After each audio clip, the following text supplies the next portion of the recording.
Welcome to Explore with Adam. Today we are looking at the mysteries surrounding the Dyatlov Pass incident. In February 1959, 9 experienced hikers vanished in the Ural Mountains. They were trying to reach Mount Ortorton, but their trip ended in tragedy. Yeah, it's a truly baffling case. What makes it so eerie is that these hikers weren't just some amateurs wandering into the wilderness. They were students from the Ural Polytechnic Institute, led by a guy named Igor Dyatlov. He was 23 at the time. So these were people who knew what they were doing, Yeah, experienced hikers. exactly. They were prepared for a winter expedition, but something went terribly wrong. Weeks later, their abandoned campsite was found. What did they find at the campsite? Well, the tent was ripped open Yeah. from the inside. It was like they'd fled in a panic, leaving all their belongings behind. 5 bodies were found not far from the tent. And the others. It took months to find the remaining 4, and their injuries when they were discovered. Let's just say they added a whole new level of mystery to the case. So what happened? What caused those injuries? There must have been some theories. Oh, there are tons of theories, some more plausible than others. One that's gained traction recently is the idea of a slab avalanche. A slab avalanche. What's that? It's when a large chunk of snow breaks off from the mountainside, creating this incredibly powerful force. Think of it like a massive, solid wall of snow suddenly coming loose. A study in 2021 even used a mathematical model to try and back up the theory. They suggested that a delayed avalanche, hours after the hikers set up camp, might explain things. So the avalanche, it hit them while they were in the tent. That's the idea. It would explain why the tent was ripped open from the inside and why they might have fled in a panic. But there are some problems with this theory. Oh, like what? Well, first off, the slope where they camped wasn't really considered steep enough for a typical slab avalanche. Plus, there wasn't the usual avalanche debris you'd expect to see. So maybe it wasn't an avalanche after all. Maybe not. Or maybe it was a very unusual avalanche. But there's another problem. The injuries. Some of them, sure, could be explained by an avalanche, but others, like crushed chests, missing eyes, even a missing tongue, those are harder to explain with just an avalanche. It's just not typical. So if it wasn't an avalanche, what else could have caused such severe injuries? Do they know? That's the million-dollar question, isn't it? And I'm sure there are plenty of other theories, right? Well, there are. You've got everything from secret military tests to encounters with, well, let's just say, creatures that might not exist. Creatures. You mean like the Yeti? Some people think so, yeah. The whole incident happened during the Cold War, you see. A time of secrets and paranoia. It's easy to see how that would fuel conspiracy theories. Exactly. People imagine all sorts of things. Secret weapons tests gone wrong, cover-ups, you name it. But the truth is, there's no real evidence to support any of those ideas. So we are back to square one. No clear answers. Pretty much. And it gets even more complicated because some of the original investigation files are missing. Missing. How does that happen? That's another mystery. Some say they were deliberately removed or destroyed, maybe to cover something up. Others think it's just down to, time and chaos.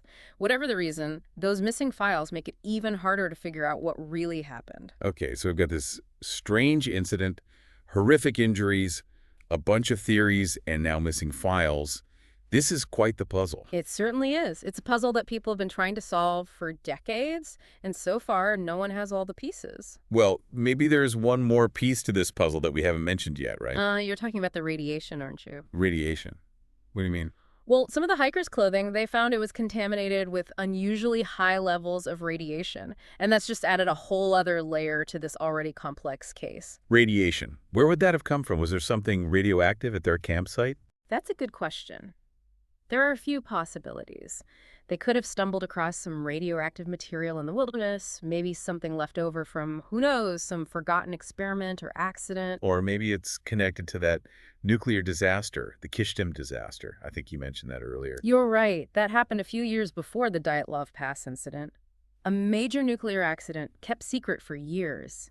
It released a lot of radioactive material, contaminating a large area, including parts of the Ural Mountains. So it is possible that the hikers were exposed to radiation from that. It's definitely possible. But wouldn't they have known about the radiation risk at the time? That's the thing. The Soviet government, they covered up the Kishtim disaster. They didn't want anyone to know. So it's possible the investigators, they didn't even know to look for radiation. Or even if they did, they might not have had the right tools to test for it properly. This is getting more and more complicated. We have unexplained radiation, a possible link to a secret nuclear disaster, and a group of hikers who died under mysterious circumstances. And that's just the tip of the iceberg. We haven't even talked about the psychological aspects of the case, the strange behavior of some of the hikers, or the fact that one of them, Yuri turned back early because he was sick and ended up being the only survivor. So much to unpack here. Oh, yeah. The Dyatlov Pass incident is like one of those Russian nesting dolls. You open one, and there's another one inside, and another, and another. It's a mystery layered upon mystery. Well, before we get too overwhelmed, maybe we should take a step back and look at the hikers themselves. Who were these people? What were their backgrounds? Maybe understanding them better can help us understand what happened. You're right. At the heart of this mystery are 9 individuals, each with their own story. If we want to have any hope of solving this puzzle, we need to understand who they were and what they were hoping to achieve on that fateful expedition. You know, it's crazy how this case, even after all these years, people are still talking about it. All over the world, it's like this incident just grabs you and won't let go. Yeah, no kidding. I mean, I was reading all the stuff you sent me, articles, forums, even some podcasts. It's like everyone has their own theory about what happened on Dyatlov Pass. Why do you think that is? What makes this case so different? I think it's, well, there are a few things, really. First off, you've got this whole mystery of the unknown. 9 people just vanish in the middle of nowhere in the freezing cold, leaving behind these weird clues. It's like something out of a horror movie. It does play on those fears, right? Being lost, isolated, especially in a place as harsh as the Ural Mountains. Exactly. And then you throw in the whole Cold War thing. That time was full of secrets, paranoia, everyone suspicious of everyone else. Yeah, it's easy to imagine how those anxieties would feed into theories about cover-ups and secret experiments. Well, so. Especially with a case as strange as this one. Totally. Yeah. And let's not forget the photos from the scene. They're disturbing, man. The tent ripped open, the stuff scattered everywhere, the bodies themselves. It's all just so eerie and unsettling. Yeah, those images stick with you. But I think it's also about the victims themselves, you know? These were young people, students, full of life. It just makes the whole thing even more tragic. Absolutely. It's not just some abstract mystery. It's about real people, real lives lost. That adds a whole other dimension to it. Okay, so there's something about this case that just gets under your skin. Yeah. But let's talk details for a minute. You mentioned paradoxical undressing earlier. Can you explain that a bit more? Why is that relevant here? Sure. So paradoxical undressing, it's this thing that can happen with hypothermia when your body temperature drops really low. Hypothermia, that makes sense given the conditions. Yeah. So what happens is, as your body gets colder, the blood vessels near your skin, they start to constrict, trying to conserve heat, you know. But this can make you feel like you're burning up even though you're actually freezing. Wow, that's messed up. It is. And so in that state, confused, disoriented, some people, they start taking off their clothes, which of course just makes things worse. So is that what happened to the Dyatlov hikers? Did they have hypothermia? Well, some of them were found partially undressed, which could be a sign of paradoxical undressing, but not all of them. Some had layers of clothing on. It's not a clear-cut thing. So maybe hypothermia played a part? Maybe not. What about those other strange behaviors you mentioned? What were those? Well, for one, the tent. It wasn't just ripped, it was cut open from the inside. That suggests, you know, a deliberate action. Plus, they seem to have left in a hurry, leaving behind crucial supplies. Stuff experienced hikers wouldn't normally do. Yeah, that's odd. Why would they abandon their shelter like that, especially in such a harsh environment? That's the million-dollar question. Some say they were running from something terrifying. Others think maybe there was a sudden, intense weather event, a whiteout or something, that disoriented them and made them panic. It's hard to imagine what could scare experienced hikers into doing that. Especially since they didn't even stick together. They scattered in different directions. It's almost as if something was driving them apart. This is all getting pretty creepy. Okay, let's go back to the radiation thing for a minute. You mentioned the Kishtim disaster as a possible source. Do we know for sure if any of the hikers were exposed to radiation? Well, there is something interesting there. One of the hikers, Georgy Krivonyshenko, he actually lived in the contaminated zone near Kishtim for a while, worked at a nuclear plant there. So he could have been exposed before the expedition even started. Exactly. And get this, another hiker, Yuri Doroshenko, he'd been involved in the cleanup after the Kishtim disaster. Wow, okay. So 2 hikers with potential prior exposure to radiation. That changes things a bit, doesn't it? It does. It raises a lot of questions about how much radiation they might have already had in their systems, and The levels they found on the clothing, well, some experts say it was too high to be just from Kishtim. So maybe there's another source of radiation. Hmm. Or maybe the Kishtim exposure was worse than we know. It's hard to say for sure without those missing files. It could be anything. Maybe another accident, some kind of experiment. Who knows? It's like every time we think we're getting close to an answer, another question pops up. No wonder there are so many conspiracy theories about this case. Yeah, that's how it goes with the Dyatlov Pass incident. It's a mystery wrapped in an enigma and then wrapped in another mystery.